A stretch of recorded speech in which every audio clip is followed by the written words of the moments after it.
하나쯤 이것만은 꼭 알아야 된다. 여러분들께 우리 기자들이 뉴스를 엄선해서 골라서 알려드립니다. 듣기만 해도 이해가 쏙쏙 되는 뉴스픽 시간인데요. 오늘도 박용준 뉴스마터 기자 나와 있습니다. 어서 오세요. 네, 안녕하세요. 자, 그런데 국민의힘 소식 먼저 알아보려고 했더니 국민의힘은 그렇게 잘 쉬었을 것 같지가 않습니다. 이분들이. 자, 어떤 일이 벌어졌을까요? 그 대표적인 보수 언론인 조선일보가 단독까지 달아서 보도했습니다. 그만큼 이대로는 총선을 치르면 안 된다는 메시지로 보수 진영의 각성을 촉구하는 것으로 볼 수 있습니다. 일단 보도 내용은 이렇습니다. 서울 국회의원 의석이 모두 49석입니다. 이 중 보수 정당에서 지난 총선 때 8석밖에 이기지 못했고 이는 103석이라는 참패로 연결됐습니다. 때문에 보수 진영에서는 수도권을 지면 결코 다수당이 될 수 없다는 인식이 만들어졌습니다. 그런 와중에 국민의힘 사무처가 총선 판세 분석 보고서를 작성했는데요. 과거 선거 결과부터 인물 대결 구도까지 종합해서 분석해보니 이번에 우세한 곳이 단 6곳에 불과하다. 그렇게 지난번보다 줄었다는 결과가 나왔습니다. 그 6곳은 강남, 갑, 을, 병, 서초, 갑, 을, 송파, 을 이렇게 6곳입니다. 그나마 경합 우세에 해당하는 지역까지 합쳐도 서울 참패가 예상된다는 내용인데요. 이 보고서 내용이 워낙 세니까 당 지도부에서는 열람을 하고도 쉬쉬하며 외부 유출을 막았답니다. 사실 근데 저도 알고 있었거든요. 외부 유출 입이 다 된 걸로 알고 있는데 어쨌든 중요한 건 강남 갑을병, 서초 갑을, 송파 을. 여기서도 송파를 빼야 된다 이런 얘기를 하는 사람들도 있습니다. 경합 우세에 해당하는 지역도 강동 갑, 동작 을, 마포 갑 정도이다 이렇게 얘기를 하고 있는데 또 이 동작에 계신 다른 분은 또 아니다 국민의힘이 우세하다 뭐 이런 얘기도 하고 계시더라고요. 자, 어쨌든 중요한 건 생각보다 국민의힘이 수도권 이 서울에서 본인들의 세를 확정짓기가 쉽지 않다. 그러니까 이거 상당히 문제다. 이제 이렇게 생각을 하고 있다는 거지 않습니까? 자, 이게 저는 사실은 꼭 맞는 말은 아닌 것 같긴 해요. 왜냐하면 민주당이 지금 너무 설레발치고 있어서 사실은 마음에도 안 들지만 민주당이 너무 낙관적인 예측하지 말라고 지금 막 얘기하고 있는 것도 있거든요. 그렇지만 또 국민의힘이 너무 부정적으로 먼저 엄살 부리고 그러면 사람들이 이제 예방주사 맞아가지고 다음에 또 어떻게 될지 몰라요. 그래서 지금 나오는 거는 아무 의미가 없기 때문에 현실적으로 저는 이게 일부러 확산시키는 걸 수도 있다 이런 생각 좀 합니다. 어때요? 그래요? 근데 이번에 나오니까 너무 좀 쪼는 거 아니냐. 우리가 약하지 않다. 예. 이렇게는 국힘 내부에 그런 여론이 있는데요. 당장 수도권을 출마를 준비하던 이제 국민의힘 정치인들은 흔들리지 않을 수가 없습니다. 어차피 떨어질 거면 내가 출마하는 게 맞느냐 이런 얘기까지 나오고 있고요. 이준석 전 대표는 자신의 분석대로라면 6석이 아니라 4석밖에 안 된다. 이렇게까지 얘기해서 더 찬물을 끼얹었습니다. 종로 출마를 선언한 하태경 의원은 이러다 영남 자민련이 될 것이라며 강남구 보선 참패 이후 아무 변화 없는 지도부를 비판했습니다. 심지어 당내 중진인 오선의 서병수 의원도 이대로 가다가 총선 필패라며 지도부 비판에 가세했는데요. 마누라와 자식 빼고 다 바꾸겠다는 혁신위를 이런 외면하는 과정을 자신은 이해하기 어렵다 이렇게 얘기했습니다. 이준석 대표는요 어제 더 화났어요. 어제 채널A인가 거기서 그 얘기한 내용 중에 하나가 뭔지 아세요? 잘 모르시죠? 내용만 어떤 내용? 이준석 대표가 국민의힘을 향해서 미쳤구나 이렇게 소리셨어요. 미친 거 아니냐? 이거 내가 잘 쓰는 말인데 미친 거 아닙니까? 지금 김건희 방탄 프레임에 말려 들어가가지고 총선을 말아먹겠다는 뜻입니까? 대통령이 거부권을 행사한다고요? 김건희 특검에 대해서 이러면서 화를 냈어요. 즉 야당에서 추진하고 있는 김건희 특검법에 대해서 여당 쪽에서 기류가 이거 막아야 됩니다. 우리가 못하게 합시다. 이런 식으로 얘기가 나오니까 대통령이 막을 만한 명분도 없을 뿐더러 대통령이 막아버리게 되면 국민들이 뭐라고 생각하겠느냐. 니네가 지금 그러면 이재명 방탄이라고 하면서 그렇게 야당을 공격하더니 니네가 하는 건 더 심하다 이러면서 김건희 특검을 막아내고 뭔가 대통령 오더받아서 움직이려고 하는 그런 행동을 보이는 것 자체가 지금 말이 안 된다. 지금 현실을 봐라. 이제 이러면서 쓴소리를 되게 크게 했습니다. 이게 나는 사실 지금 현재에서 포인트라고 생각하는데 민주당이 뭐 낙관적 예측을 하거나 말거나 나는 이건 중요하지 않다고 보고 여기서 핵심은 지금까지 나타난 이 부인의 혹은 부인을 둘러싼 가족 간의 이런 여러 가지 비리나 의심스러운 부분들 그런 부분들이 하나도 해결이 안 됐는데 그렇게 공정과 상식을 부르짖는 대통령이 그렇게 수많은 검찰의 압수수색을 봐왔으면서도 자기 식구들에 대해서는 전혀 꼼짝도 안 하고 있고 앞으로도 제일 중요한 거부권의 행사 가능성이 높다라고 하니 과연 그것을 국민들이 그대로 지켜보고 있을 것인가? 저는 아니라고 보고요. 이거야말로 진퇴양난이다. 특검법을 통과시킬 수도 없고 안 시킬 수도 없고 어떻게 생각하십니까? 이준석 전 대표도 어제 좀 차라리 이거를 거부권을 행사할 게 아니라 이거를 가결을 자기가 받아들인 다음에 이걸 약하게 힘을 빼는 방향으로 하는 게 맞는 거 아니냐 이런 뉘앙스로 얘기하더라고요. 네, 맞아요. 그 말도 다 맞는데 또 이런 소리 하는 사람도 있어요. 박경직 님처럼 10년째 쇼만 하고 다니는 이준석 뭘 믿어요? 이런 얘기하는 분도 있고 또 써니 님처럼 나는 답 알고 있어요. 그렇지만 안 가르쳐 줄 거예요. 이런 사람들도 있어요. 근데 우리가 다 대답을 거의 대부분 알고 있어요. 자, 어쨌든 중요한 거. 이준석 대표 입장에서는 지금 국민의힘이 힘들다는 걸 자꾸 강조를 해야만 하고 국민의힘 지도부들이 지금 제정신이 아니고 엉터리 같이 당을 망치는 방향으로 간다. 이걸 자꾸 얘기를 해야 나에게 와라. 혹은 내 가치나 내 희소성이 여러분들에게 좀 먹힐 것이다. 이런 생각하는 것 같습니다. 자, 인요한 혁신이 결국 원래 24일까지였는데 오늘 조기 종료하기로 했지 않습니까? 결과적으로 한 게 뭡니까? 그 지도부에서는 그냥 결국 마지막까지 외면하면서 이렇게 그냥 끝나고 인요한 혁신이는 뒤로 퇴장하게 됐습니다. 이렇게 방금 얘기했던 보고서처럼 김기현 대표 체제에 대한 비판이 계속되고 있는데요. 근데 오히려 지난 주말 사이에는 경남 진주의 박대출 의원이나 대구 북구의 김승수 의원 같이 영남권 중진 의원들이 지도권 방어에 나서며 김기현 대표 체제를 감싸고 나섰습니다. 지도부 비판 이거를 내부 총질이라고 규정하면서 지금 대안 없는 비판을 할 때가 아니라 김기현 대표 중심으로 똘똘 뭉쳐서 총선에 임해야 된다. 이런 주장입니다. 결국 이렇게 인요한 혁신이가 오늘 조기 종료하면서 이제 앞으로 현 지도부에 대한 실질적인 변화는 기대하기 어렵게 됐습니다. 현 지도부가 이 혁신의 직접 대상으로 지목된 상황에서 혁신안을 수용하는 데는 한계를 보였는데요. 혁신이조차 해산하고 나면 국민의힘에는 제대로 된 변화 동력마저 상실한 채 당내 갈등이 한동안 지속될 것으로 보입니다. 자, 그런데 내가 이건 돌발 질문인데 사실은 그 김기현 대표하고 인요한 혁신위원장하고 서로 좀 부딪혔지 않습니까? 중간에? 네. 그래서 사람들이 아무래도 이제 인요한 혁신위가 대통령에겐 상당히 우호적인 여러 가지 안을 내놓았기 때문에 용산의 심기를 잘 보필하여 김기현 대표가 인요한 혁신위원장 만날 때 뭔가 좀 서로 딜을 해서 정리를 하지 않겠느냐, 주고받고 좀 약속하고 이런 거 있지 않을까 했는데 그 전에 갑자기 대통령하고 김기현 대표가 밥을 먹었단 말이에요.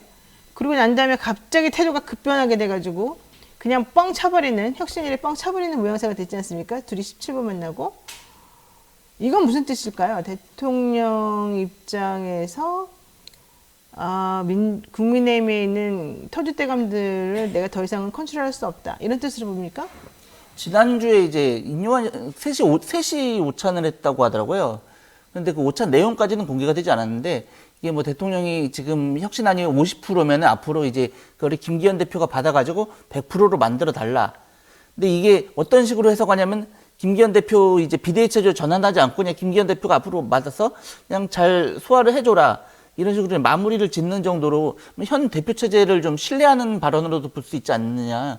그러니까 현 대표 체제에 힘을 실어준 거라서 혁신을 하겠다고, 그리고 혁신하는 사람들이 사실 내놓은 안이라고 하는 게 윤 대통령 입장에서는 좋은 안이었는데 그거를 버티고 안 한다고 하니까 그래 니네 이제 알았어 이러면서 그냥 좀 한 발 물러난 거 아니냐. 대안이 없다는 거죠. 일종의 대통령 입장에서도 좀 강력하게 당 바꿔보려고 혁신위를 도입을 해봤는데 막상 해보니까 저렇게 해봐야 좀 바뀌는 게 뭐가 있겠냐, 좀 이렇게도 볼 수 있지 않나 싶습니다. 네, 그럴 수 있고 제가 보기에는 대통령이 내놓는 혁신안이라는 게 결국 자기 편 심어놓기밖에 안 되기 때문에 명분이 약해서 그런 거 아닌가 또 생각도 드네요.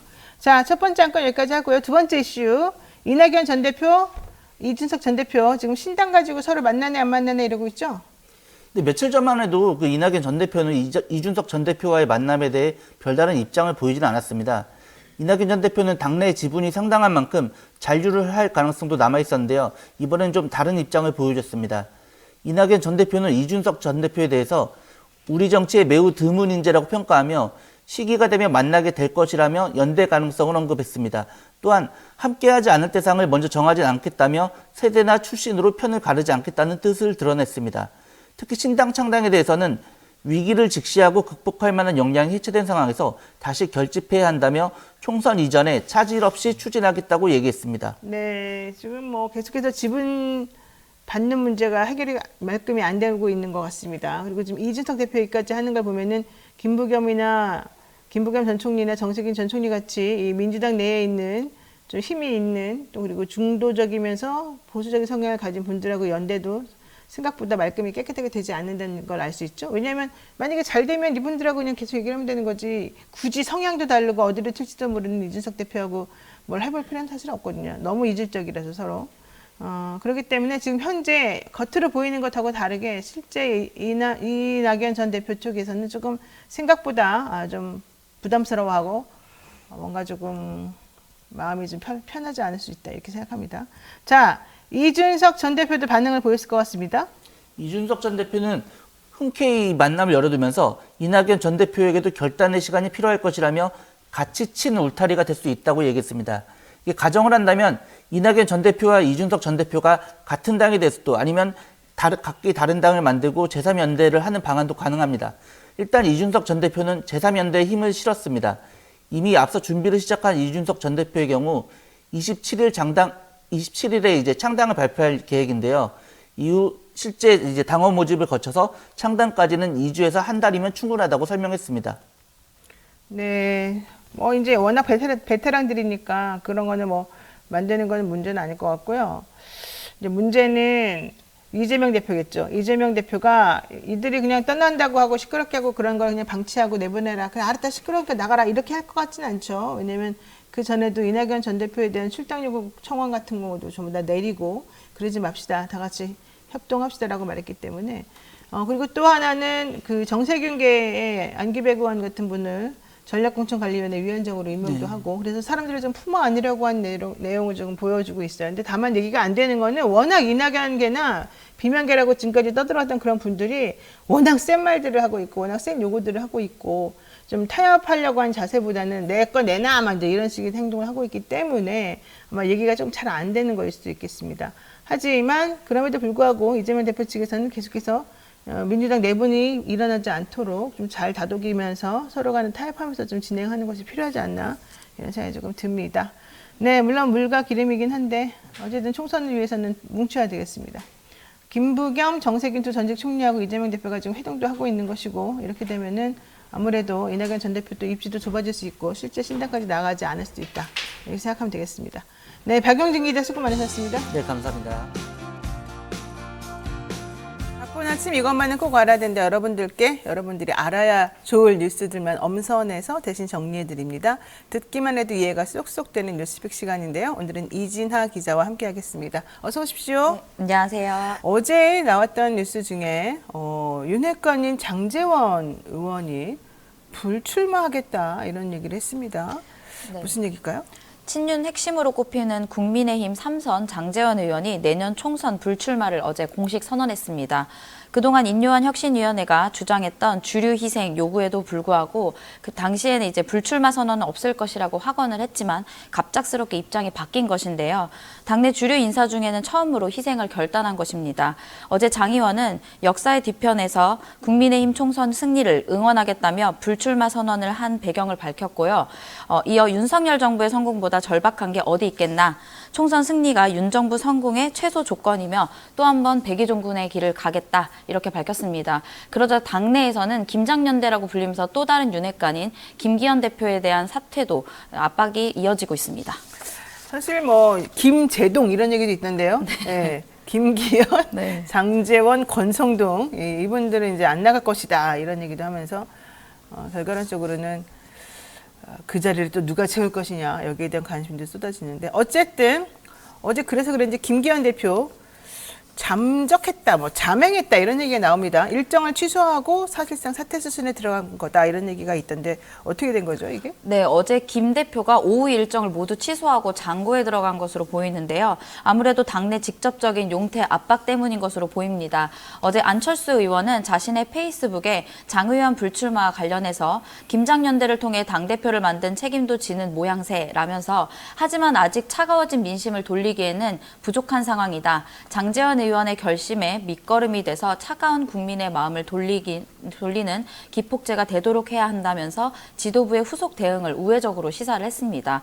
또 김병민 최고위원도 이날 YTN 라디오에 출연해서 김 대표의 정무적 판단이라든지 결단이 늦춰지고 있는 문제에 대해서 보수 진영 내에서도 많은 비판이 쏟아졌고 또 장 의원처럼 김 대표도 비슷한 결단을 할 수 있을 것이라는 생각이 든다. 이렇게 자신의 의견을 또 이야기하도록 했습니다. 그러면은 그만둘 것 같으면은 그냥 딱 그만두겠다 말을 할 텐데 그렇지 않고 막 일정을 취소하고 장고에 들어가고 이런 모양새를 보면 뭔가 좀 아쉬워하고 이렇게 딱 결단을 못 내리고 있는 그런 모양새이거든요. 근데 지금 현재 대통령이 한국에 없는 상황이고 장 의원은 갑자기 또 이 상황에서 불출마 선언을 하고 지금 시기적으로 이게 무슨 타임인지 좀 궁금해하는 사람들이 많습니다. 네, 일단 정치권에서는 장 의원의 갑작스러운 불출마 선언과 김 대표의 거취 고민 배경에는 용산의 의중이 감안됐을 거라는 이제 가능성을 좀 얘기하고 있는데요.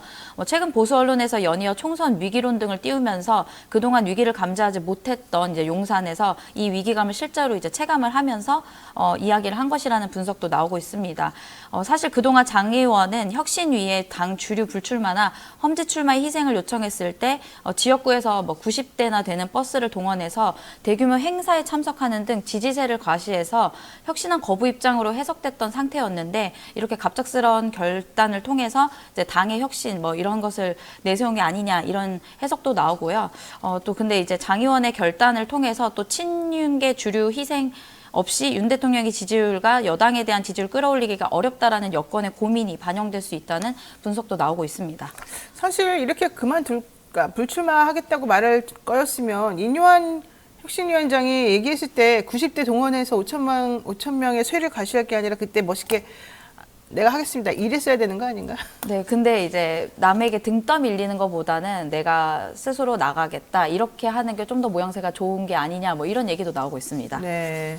근데 김기현 대표는 그러면은 어떤 결단 내릴까? 지금 초선 의원들은 김기현 대표 안 된다, 나가지 말아라 막 이랬다는데. 네, 이제 논란의 중심에 있는 김 대표 같은 경우에는 어제 지도부가 모두 참석하기로 예정됐던 서울 구룡마을 연탄 나눔 봉사 활동 일정을 돌연 취소했고요. 또 오늘 의원 총회도 취소한 것으로 전해졌습니다. 그래서 이르면 오늘 중에 결단이 나올 것으로 보이고요. 또 어제 늦게 밤에 TV조선에서 단독으로 여권 내 분위기를 전하는 소식도 좀 있었습니다. 네.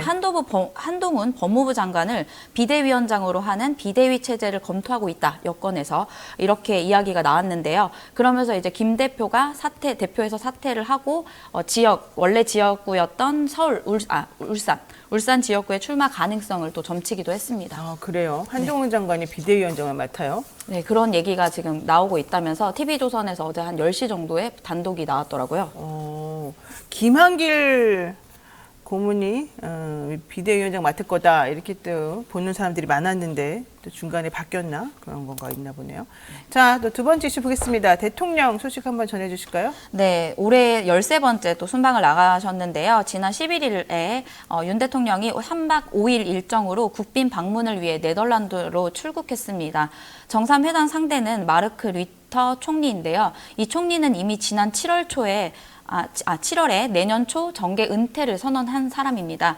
결국 윤 대통령의 회담은 좀 시기가 좀 문제가 있는 것이 아니냐 이러면서 정상회담의 의미가 퇴색될 것이라는 우려도 나오고 있습니다. 내년 초라 그러면 지금 한 달도 안 남았어요. 내년에 아예. 네, 그렇습니다. 지금 이런 상황에서 정계 은퇴하시는 총리를 만나러 네덜란드까지 갔다. 왜 이 총리는 그만두겠다는 거죠? 네, 일단 뉴욕타임즈나 이제 여러 외신에 따르면요, 리터 총리는 지난 2010년 취임 후에 13년 동안 장기 집권을 해온 자유민주당 소속입니다.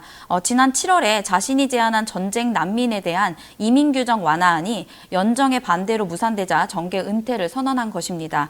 이처럼 유럽은 현재 난민에 대한 의견이 엇갈리면서 난민에 대해 부정적인 의견을 보이는 극우 세력이 좀 득세를 하고 있다라는 이야기가 계속 들리고 있는데요. 네덜란드도 상황은 좀 비슷한 한 것으로 보입니다. 또 그래서 지난 11월에 또 네덜란드는 11월 22일에 치러진 네덜란드 총선에서 극우 성향의 자유당이 승리를 하면서 내년 1월에 취임하는 이제 차기 총리로는 게르트 빌더스 당수가 유력한 상황입니다. 그래서 아무래도 총선 결과 이후에 은퇴를 선언할 것이라는 얘기도 있었지만 이 리터 총리는 총선에 앞서서 총선이 끝나면 사임하고 완전히 정계를 은퇴하겠다고 미리 발표하기도 했습니다. 그러니까 네덜란드도 지금 극우 성향의 자유당이 승리하고 지금 미국에서도 트럼프 대통령이 될 가능성이 높다 뭐 이런 얘기도 좀 하고 네. 여기저기에서 일본도 뭐 마찬가지고 여기저기에서 지금 보수적인 극우 세력들이 좀 힘을 얻고 있는데 이게 전 세계적인 그런 분위기라고 한다면은 아무래도 이제 자국의 이익을 위해서 좀 극단적으로 가는 모습을 사람들이 택하고 있는 거 아닌가 생각이 듭니다. 지금 이 리터 총리도 결과적으로는 선거에서 졌기 때문에 이런 결정을 내린 거죠. 네, 그런 것으로 보입니다. 네. 자, 어쨌든 우리는 이제 반도체 때문에 간 거니까 이 얘기는 어떻게 되고 있나요, 지금? 네, 일단 대통령실은 출국에 앞서서 AFP 통신과 가진 인터뷰를 통해서 극자외선 노광 장비를 독점 생산하는 네덜란드의 세계적인 반도체 장비 기업인 ASML 본사도 방문해 한국과 네덜란드 반도체 동맹의 새로운 전환점을 마련하겠다고 밝혔는데요. 그러나 ASML은 지난해 아시아 거점 허브로 이미 대만을 선정했고 300억 대만 달러, 그러니까 하나로는 1조 2,500억 원의 투자를 진행하고 있습니다. 또 지난 8월에는 대만 링코 지구에 104억 대만 달러, 하나로는 4,300억 원을 투자해 장비 생산 공장을 건설하는 계획을 확정하기도 했습니다. 네. 지금 대통령하고 이재용 삼성전자 회장 그리고 최태원 SK그룹 회장이 이 ASML의 클린룸에 방문했다 이런 소식도 들려오던데 뭔가 좀 잘 되고 있나 봅니다. 네, 일단 언론에서는 이제 네. 최초로 갔다 이렇게 했는데요. 사실 뭐 박물관 수준에 지나지 않다라는 얘기도 나오고요. 윤 대통령이 뭐 이제 언론에서는 일단은 1961년 네덜란드 수교 후에 처음 국빈 방문이라는 것을 강조하면서요. 한국과 네덜란드 첨단 반도체 협약식을 강조했습니다. 사실상 이 협약은 양해각서 MOU라는 점에서 실질적인 투자까지 이어질 수 있겠냐라는 것이 좀 의문입니다. 더불어 전문가들은 한국이 ASML 등 세계적인 장비 업체의 생산 공장을 유지하기 위해서는 재생에너지에 대한 투자가 먼저 돼야 되는데 우리나라는 사실 그것을 좀 후퇴되고 있는 모양새라서 나중에 후에 ASML 같은 이제 향후 재생에너지로만 장비를 생산하겠다고 선언한 그런 기업과 과연 정말 투자가 실질적으로 이어지고 기업이 그렇게 이제 사업에 나설 수 있을지 좀 의문이라는 시각입니다. 그렇죠. 우리 대통령 재생에너지 별로 관심 없어 보였는데 만약에 잘 되면 참 좋겠습니다. 전체적으로 봤을 때는. 네. 자, 여기까지 하겠습니다. 이진혜 기자 수고 많으셨어요. 네, 감사합니다. 아침 이것만은 꼭 알아야 된다. 여러분들께 엄선해서 뉴스를 전해드리는 그런 시간입니다. 듣기만 해도 이해가 쏙쏙 되는 뉴스백 시간인데요. 오늘은 박용준 기자와 함께하겠습니다. 어서 오십시오. 네, 안녕하세요. 네, 국민의힘 김기현 전 대표가 사퇴를 했습니다. 윤석열 대통령을 이렇게 탁 등에 업고 엄청나게 화려하게 등장했었습니다만은 왜 사퇴 발표도 SNS로 하고 그 자리에 잠적자고 사실은 조금 모양 빠지게 내려가시는 건지 잘 모르겠는데 어떠셨습니까? 그 잠행을 하면서 어느 정도 사퇴 자체는 예상이 됐는데요. 네. 근데 여당의 당대표가 대면이 아니라 SNS로 이 사퇴를 발표하는 걸 보고서 좀 조금은 씁쓸하기까지 했습니다. 근데 결국 기생형 당대표의 최후랄까요? 이 전당대회 사상 최고 지지율로 당대표가 됐다지만 윤심이라는 꼬리표가 9개월 내내 따라붙었습니다. 윤심이 아니었다면 개인의 힘으로는 당대표를 꿈도 못 꿨다. 이런 얘기도 공공연히 나왔습니다. 당정 관계가 지나치게 한쪽으로 기울면서 쓴소리 한번 못하고 9개월을 보냈습니다. 오히려 임기 내내 현안마다 용산만 쳐다보며 정권의 부담만 가져다주는 기형적인 당정 관계를 보여줬습니다. 김기현 대표 이전의 국힘은 대선과 지선을 연달아 이기며 역동적인 모습을 보여줬지만 김기현 대표 체제에선 안으로는 홍준표, 나경원, 안철수, 이준석, 오세훈 등 유력 정치인을 전혀 끌어안지 못했고 밖으로는 여소야대를 극복하지 못하면서 강석 후보선에선 뼈아프게 참패하며 결국 내리막길로 향했습니다. 김기현 전 대표는 어제 오롯이 자신의 책임이라고 선을 그었지만 김기현 개인의 실패보단 윤석열 대통령의 정치적 실패이기도 합니다. 대통령 스스로가 친윤만을 감싸며 정치적 고립을 불러왔고 당내에선 무공천이 유력했던 강서구 보선에 무리하게 김태우 후보를 내세우면서까지 판을 키워서 불리한 정국을 자초했습니다. 이번 사퇴 시점 역시 정치적 부담을 피하기 위해 순방간 사이에 이뤄졌다는 평입니다. 그러니까 대통령이 국내에 있을 때는 어떻게 하기가 좀 그랬는지 대통령이 순방간 사이에 사퇴를 기습적으로 했습니다. 근데 사실 뭐 김기현 대표가 언제 나가느냐는 뭐 시간의 문제긴 했습니다만은 일단 좀 이상하긴 했어요. 그 김장철이 지나갔다 뭐 이런 얘기도 사실 사람들이 좀 하고 있지 않습니까? 결론적으로는 울산만은 내가 좀 지키고 싶다 이런 의지의 표현이다 이렇게 볼 수 있어요. 네. 어제 입장문을 보니까요, 이제 불출마, 입장문은 먼저 한 700자 정도 되는데, 거기는 불출마나 험지 출마 이런 관련 메시지는 없습니다.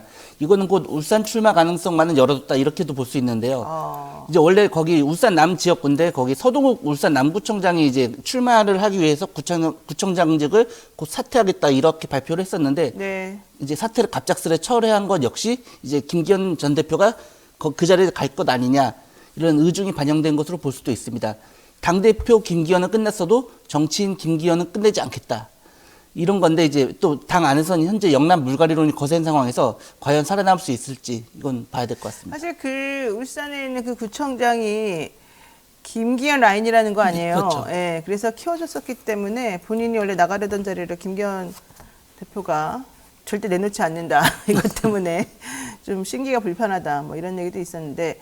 자, 이준석 전 대표랑 이상민 의원을 만났어요. 사퇴하기 전에. 네. 이건 무슨 뜻입니까?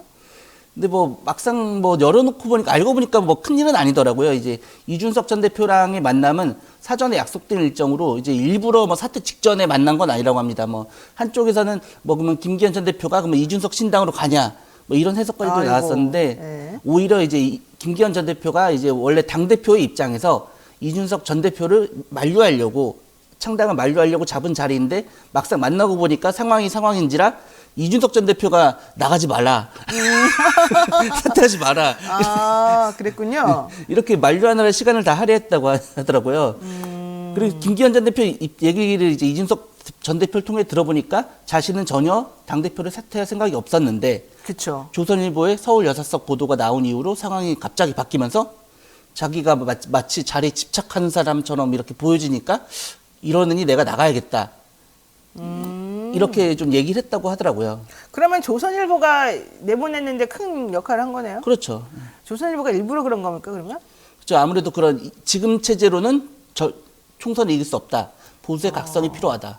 아, 그러니까 조선일보가 이번에도 또 역할을 했네요. 그러니까 기본적으로 인류한 혁신이도 그렇고 지금 꼼짝 않고 버티고 있는 그분들이 나가야지 니네가 산다. 이 메시지를 주기 위해서 조선일보에서 일부러 세게 그 보도를, 물론 다른 데도 다 알고 있었지만 사실은 안 하고 있었던 건데 그 보도를 일부러 내놓았던 것이고 결국은 이제 그것을 명분으로 해서 콕콕 찍어가지고 니네 나가라. 지금 이렇게 된 상황이라고 볼 수도 있겠네요. 뭐 정확하지는 않겠습니다만은. 네, 이제 그렇게 해석할 수 있습니다. 예. 와, 역시 조선일보네요. 역시 조선일보입니다. 근데 어쨌든 중요한 건 그럼에도 불구하고 나는 내 자리는 꼭 지키겠다. 당대표를 내놓는 한이 있어도 국회의원은 절대 내놓을 수 없다. 이게 지금 현재의 내부적인 모습인 것 같아요. 자, 국민의힘 그럼 앞으로 비대위 체제로 갈 수밖에 없을 텐데요. 지금 얘기되고 있는 비대위원장이 있지 않습니까? 일단 권한대행은 윤재호 원내대표가 맞는데요. 오늘 중진 연석회의를 열어서 조언을 구하고 최고위원회의도 정상적으로 개최하면서 분위기 수습에 나섭니다. 국힘 당원을 보면은 대표 거리 시 60이라는 임시 전당대회를 열어서 새 당대표를 뽑거나 아니면은 비대위를 설치할 수 있습니다. 근데 총선이 4달도 남지 않은 상황에서 전당대회보다는 비대위 전환이 유력한 상황입니다. 비대위원장 후보로는 한동훈 법무부 장관, 원희룡 국토부 장관, 인요한 혁신위원장, 김한길 국민통합위원장, 권영세 의원 등이 거론됩니다. 국힘 내부에서는 이번 주까지 의견을 듣고 다음 주 중에 비대위 구성을 맞춰야 한다는 속도전의 의견이 모아지고 있습니다. 비대위원장이 임명된 후에는 공관위와 선대위, 이런 선거기구를 꾸려서 곧바로 총선 체제로 넘어가면서 사퇴 후에 있는 혼란을 최소화하겠다는 전략입니다. 네, 여기에 뭐 이름은 안 나왔지만 나경원 의원 이름도 사실 나오고요. 그다음에 김종인 위원장 전 위원장 얘기도 나오고요. 그다음에 김병준 전 비대위원장 얘기도 나옵니다. 그런데 요게 지금 핵심인 것 같은데 한동훈 법무부 장관이 비대위원장을 하게 되면 모든 것을 책임져야 되기 때문에 그건 부담스럽다. 한동훈을 살려야 된다. 그래서 비대위원장은 한동훈보다 조금 조금 이런 사람으로 해놓고 한동훈은 띄우고 이런 전략으로 갈 것 같아서 지금 사실 이렇게 너무 거물급은 안 들어가는 것 같아요. 자, 민주당 얘기도 좀 보여야 되겠죠. 지금 솔직히 말하면은 민주당이 어부지리로라도 좀 더 이 정당 지지율이 높아지거나 뭔가 바람을 일으켜야 되는데 이낙연 전 대표가 신당 창당 공식화하면서 결과적으로는 분위기가 그냥 쌓여지고 있습니다. 지금 내분이 막 계속 일어나고 있는 거 아니에요? 어제 이제 이낙연 전 대표가 SBS 방송에 출연해가지고 신당을 창당해서 제1당이 되고 싶다 이렇게 밝혔습니다. 네. 새해라는 이제 창당 발표 시점도 특정했고요. 양당제를 깨고 국민들을 위한 대안을 내놓겠다 이렇게 자신의 계획을 내놨는데요. 근데 구체적인 참여 인물은 특정하진 않았습니다. 금태섭, 류호정, 양양자 의원 등 제3지대와는 좀 긍정적으로 연대하겠다고 이런 얘기를 한 반면 이준석 전 대표, 조국 추미애 전 장관과는 좀 아직은 유보적인 입장을 밝혔습니다. 네. 지금 이준석 전 대표하고는 뭐 열어놓기는 했는데 현실적인 측면에서 보자면 특별한 건 없는 것 같고 그래도 서로 덕담을 나누고 있는 것 같아요. 자, 그러면 나머지 다른 사람들이 지금 어떻습니까? 예를 들면 정세균계라든가 뭐 이런 분들 뭐라고 하지 않나요? 근데 어제 이제 이낙연 전 대표가 창당을 발표하니까 친명계로 분류되는 김민석 의원이나 정세균계로 분류되는 안규백 의원이 모두 다 이제 창당 결정을 평가절하하면서 성공하지 못할 것으로 전망했는데요. 또 이재명 대표 역시 어제 부산 일정을 소화했는데 거기서 이제 당의 통합을 강조하면서 앞으로 이제 정세균, 김부겸 두 총리 회담을 지금 추진 중이잖아요. 이 네. 회동이 만약에 성사된다면 이낙연 신당의 파급력을 좀 줄일 수 있는 거 아니냐 그런 얘기가 나오고 있습니다. 그래요. 자, 이탄희 의원 등등이 또 선거법 개정 관련해가지고 약속 지켜라. 그 대신에 내가 아예 안 나가겠다. 이제 이런 얘기까지 했습니다. 그 전에는 내가 그냥 험지 출마할 테니 내 기득권 내려놓을 테니 이 연동형 비례대표 관련돼서 좀 유지를 해달라. 그리고 위성정당은 막아달라. 뭐 이런 얘기였는데 이제는 아예 그냥 배수진을 친 겁니다. 어떻게 된 겁니까 지금?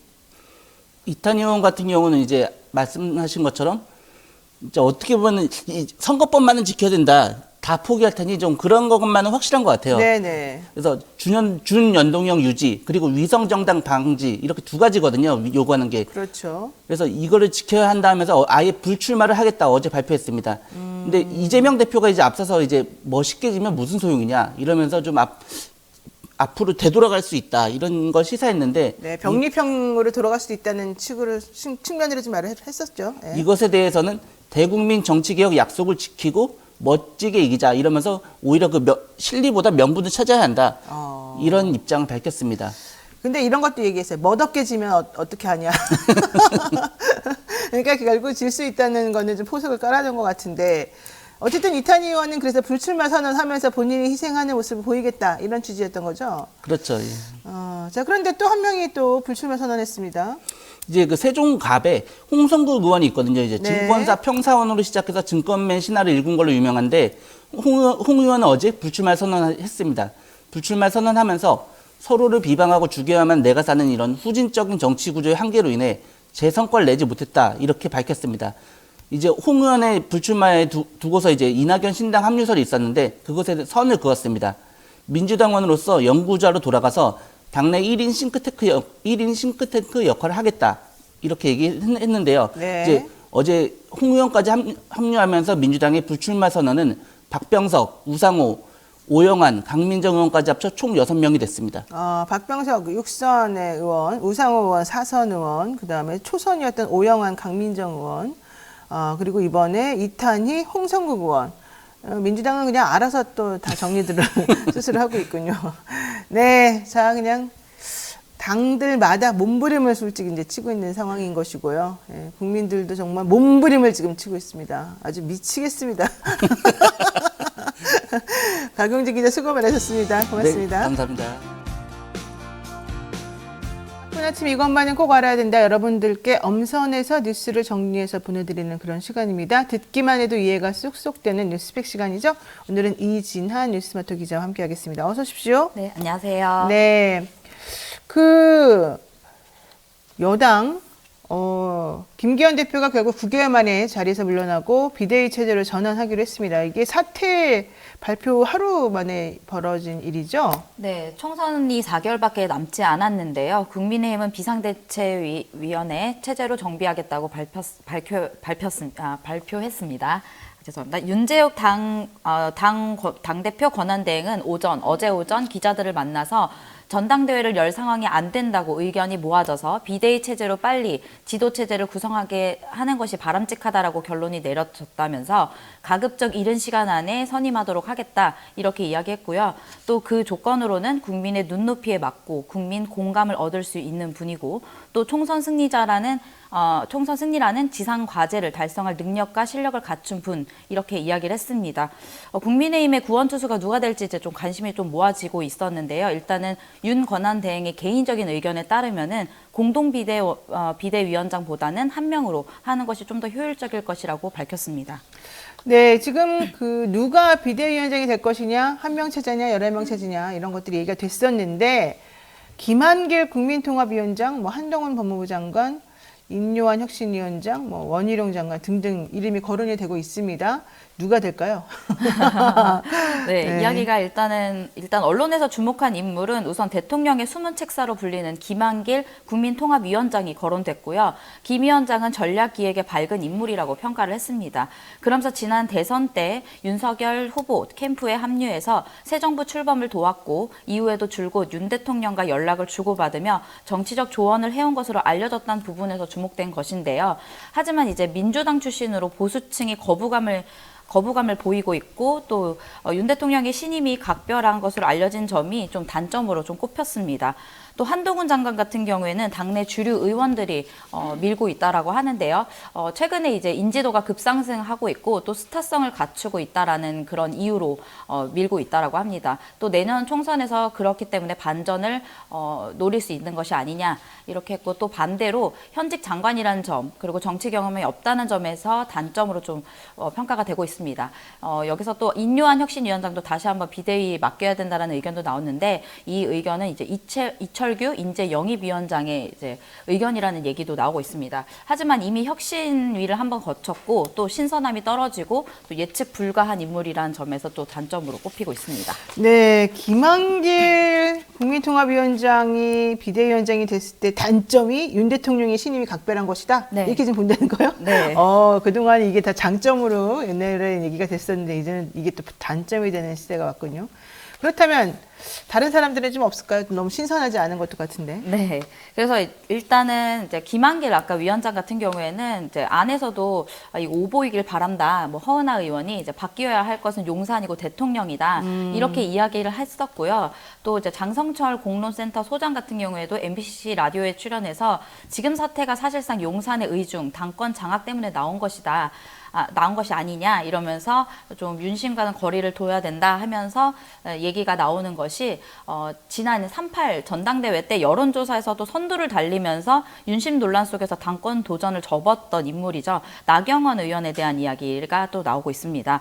그래서 이제 또 이 밖에도 김병준 전 자유한국 비대위원장이나 윤 대통령의 신임이 두터운 것으로 알려진 안대희 전 대법관 그리고 또 이제 안대희 전 대법관이나 원희룡 국토부 장관도 거론되고 있습니다.